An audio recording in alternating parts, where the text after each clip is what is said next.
I knew something was wrong the moment she laughed. Not the soft, warm laugh I fell in love with 7 years ago.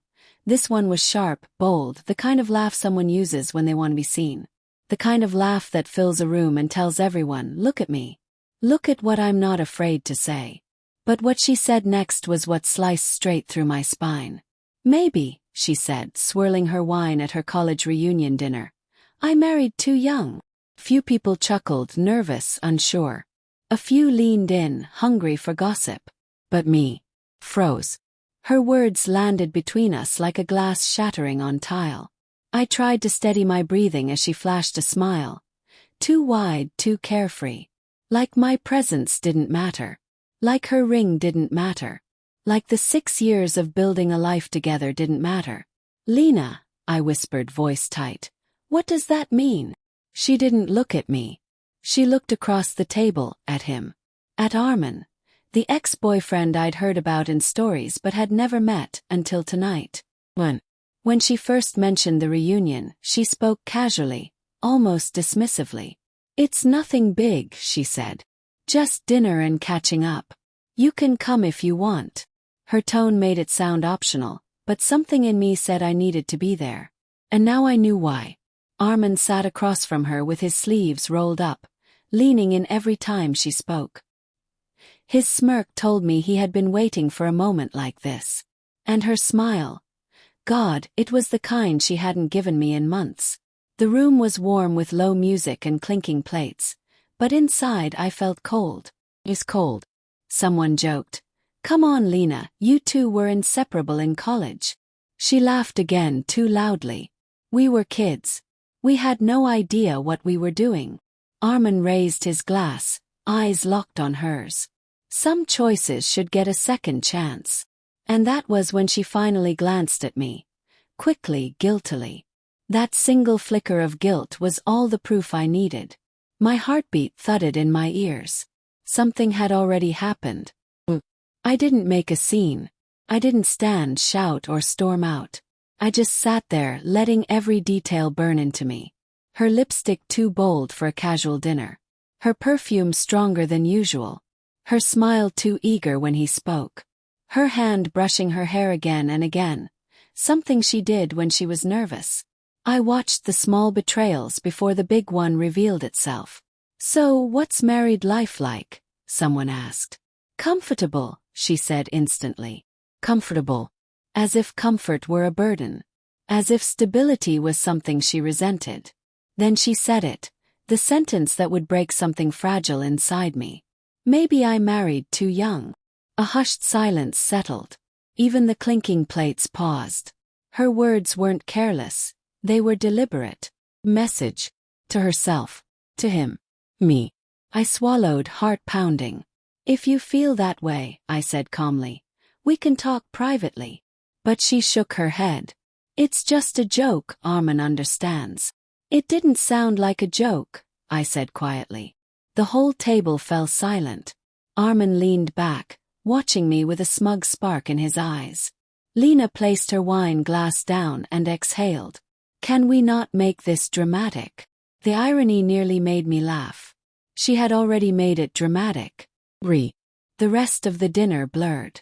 People forced conversations to mask the tension, but every word felt distant. I watched their reflections in the wine glasses, twisting and warping like the reality I suddenly questioned. Who was she outside our home? Who had she become? Who was she becoming for him? Once, she used to squeeze my hand under the table whenever she was uncomfortable. Tonight, her hand stayed in her lap, far from mine. When the dinner finally ended, people drifted out in small groups, leaving the three of us near the exit. Armin stepped closer. Good seeing you, Lena, he said, voice low, intimate. We should catch up sometime. Just the two of us. My jaw locked. But I didn't speak. I wanted her to be the one to say it. She hesitated, only for a second, but it was enough. Armin smiled, smirk intact, and walked out. The moment he was gone, I turned to her. Tell me the truth, I said. What's going on between you two? She didn't deny. She didn't defend. She just closed her eyes. And sighed. That was worse than any confession. We drove home in brittle silence. Only the sound of the car engine filled the air, humming like a quiet accusation.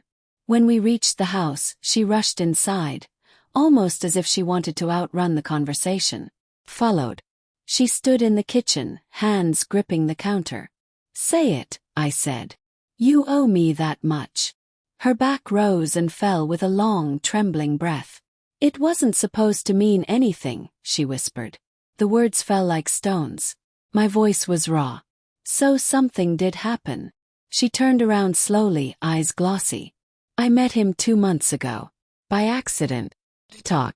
Then, we talked again." My stomach twisted. "And then?" Forced out.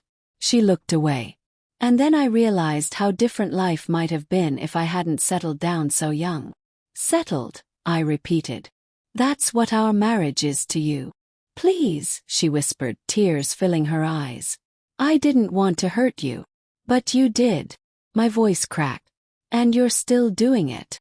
She covered her face with her hands. I was confused. Seeing him again, he reminded me of who I used to be. Someone carefree. Someone alive. "And I make you feel what?"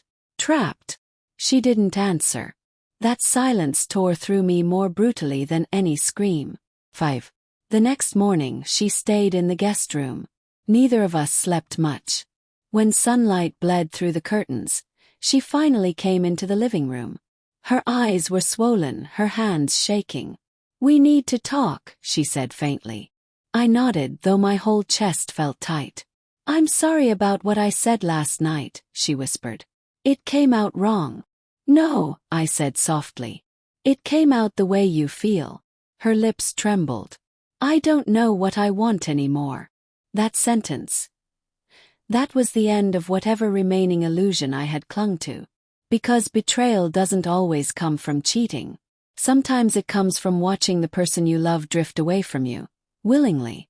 I sat down opposite her. "I'll ask you once," I said, my voice steady but hollow. "Do you want to work on us? Or do you want to explore whatever you think you're missing with him?" She broke. Tears streamed down her face. She sank onto the sofa, shaking. "I don't know," she cried. "I don't know." Her uncertainty was my answer. For the next week, I stayed quiet, moving through our home like a ghost. She apologized again and again, but apologies without clarity only deepen wounds. On the 7th night, something inside me snapped, not in anger but in acceptance. She came home late again. Her perfume lingered longer than it should. Her smile faded when she saw me awake. "Where were you?" I asked. She hesitated. "With some friends from the reunion." But her eyes drifted, not meeting mine. I nodded slowly. "I see." She froze. "You don't believe me."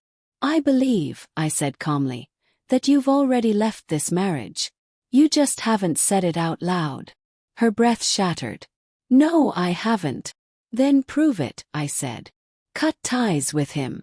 The silence that followed was colder than winter. She didn't say yes. She didn't say no.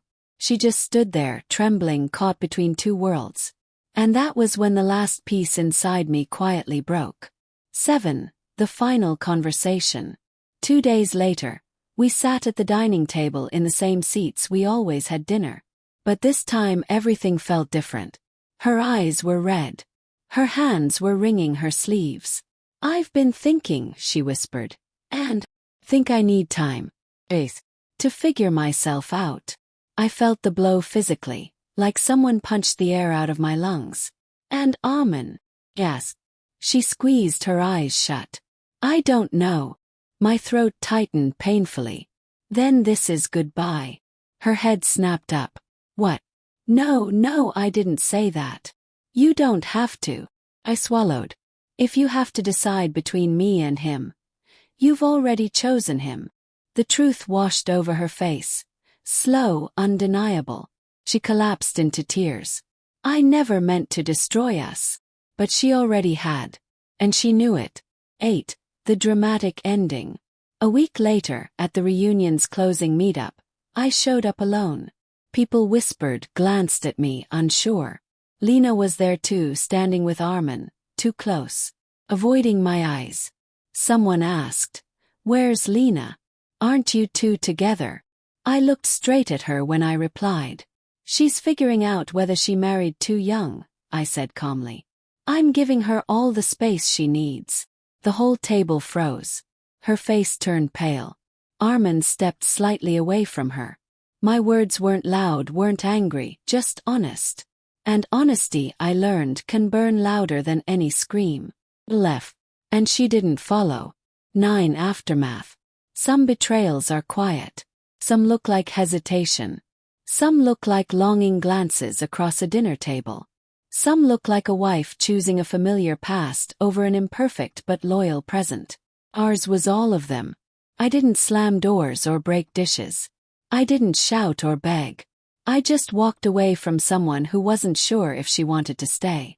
And sometimes that's the bravest thing love demands.